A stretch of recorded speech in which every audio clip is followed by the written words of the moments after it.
आज राज्यभरामध्ये लाडक्या गणरायाला निरोप दिला जाणार आहे। मुंबई, पुणे, ठाणे, नाशिक, कोल्हापूर, नागपूरसह राज्यभरामध्ये लाडक्या गणपती बाप्पाला निरोप दिला जाईल। मुंबईत लालबागचा मुंबईचा राजा आणि चिंतामणीसह प्रसिद्ध गणपती बाप्पाच्या विसर्जन मिरवणुकांची जय्यत तयारी करण्यात आलेली आहे। तिकडे पुण्यामध्ये देखील दगडूशेठ गणपतीसह मानाच्या गणपतीच्या विसर्जन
संख्येने भाविकांनी काल रात्रीपासून रांगा लावलेल्या होत्या।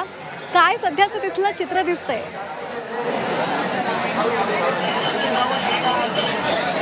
नक्की श्वेता, आपण जर बघितलं तर लालबागच्या राजाच्या दर्शनासाठी खरं तर पहिल्या दिवसापासून मोठ्या प्रमाणात गणेश भक्तांची गर्दी आपल्याला लालबाग नगरीमध्ये पाहायला मिळत होती आणि आज बाप्पाला निरोप देण्यासाठी सुद्धा तेवढीच गर्दी या संपूर्ण लालबाग परिसरामध्ये जमल्याचं पाहायला मिळत आहे। आपण पाहू शकतो भव्य दिव्य अशी बाप्पाची मूर्ती आहे आणि बाप्पाची शेवटची झलक खरं तर आपल्या नजरेत, आपल्या हृदयात, आपल्या फोनमध्ये कैद करण्यासाठी या ठिकाणी नागरिकांची मोठ्या प्रमाणात गर्दी जी आहे ती पाहायला मिळते। खरं तर बाप्पा जेव्हा या मंडपातून या बाहेर पडतील तेव्हा बाहेर प्रवेशद्वारावरती त्यांच्या स्वागतासाठी जय्यत अशी तयारी करण्यात आलेली आहे। मोठ्या संख्येत मंडळाचे स्वयंसेवक, पोलीस प्रशासन बाहेर तैनात करण्यात आले आहेत, कारण मोठी गर्दी होण्याची शक्यता ही वर्तवली जाते। आपल्याला माहिती आहे की जेव्हा बाप्पा बाहेर निघतात तेव्हा दर्शनासाठी गणेश भक्तांची प्रचंड गर्दी आपल्याला पाहायला मिळते। तसं तर आपल्याला मागील 10 दिवस एक वेगळंच वातावरण, भक्तिमय वातावरण या संपूर्ण परिसरामध्ये अनुभवायला मिळालेलं होतं। आज भाविकांसाठी खरं तर भावनिक क्षण आहे कारण आज बाप्पाला निरोप देण्याचा दिवस आहे, त्यामुळे अर्थात भाविक आपल्याला अनेक ठिकाणी भावुक होताना पाहायला मिळतात, कारण आजचा दिवस सगळ्यांसाठी अतिशय भावनिक आहे। बाप्पा जेव्हा बाहेर निघतील तेव्हा पुढच्या वर्षी लवकर या अशी एक भावना, असे एक जयघोष आपल्याला या संपूर्ण नगरीमध्ये ऐकायला मिळेल। सध्या बाप्पाच्या स्वागतासाठी जी तयारी आहे ती बाहेर प्रचंड मोठ्या प्रमाणात पाहायला मिळते।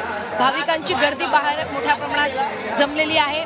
जय्यत अशी तयारी करण्यात आलेली आहे। अगदी स्वागताला जशी तयारी केली जाते, अगदी बाप्पाला निरोप देताना सुद्धा बाप्पाच्या निरोपामध्ये कोणतीही कमतरता राहू नये याची संपूर्ण काळजी मंडळाकडून घेण्यात आलेली आहे। सोबतच आज येणाऱ्या प्रत्येक भाविकाला बाप्पाचं शेवटचं दर्शन घेता यावं यासाठी देखील मंडळाकडनं आणि पोलीस प्रशासनाकडनं संपूर्ण तयारी जी आहे ती केली जाते। आपल्याला माहिती आहे की बाप्पा जेव्हा या लालबाग नगरीतून बाहेर पडतात तेव्हा रस्त्यावरती खरं तर शेवटचं दर्शन घेण्यासाठी तेव्हा आपल्याला रस्त्यावरती प्रचंड गर्दी पाहायला मिळते।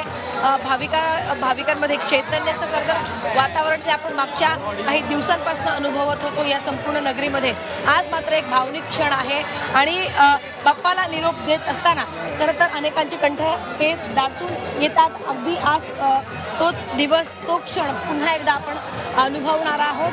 ही सध्याची दृश्य आहेत लालबागच्या या राजाच्या परिसरामधली। समोर आपल्याला भव्य दिव्य मूर्ती पाहायला मिळत आहे। भव्य दिव्य जो मंडप उभारण्यात आलेला होता तो आपण या ठिकाणी पाहतोय। जी विद्युत रोषणाई या ठिकाणी करण्यात आलेली होती ती सध्या आपण या ठिकाणी पाहतोय आणि सध्या काही वेळामध्येच बाप्पा खरं तर सगळ्यांचा निरोप घेतील आणि या लालबागच्या नगरीतून बाहेर पडतील। अगदी धन्यवाद सीमा दिलेल्या या संपूर्ण माहितीसाठी.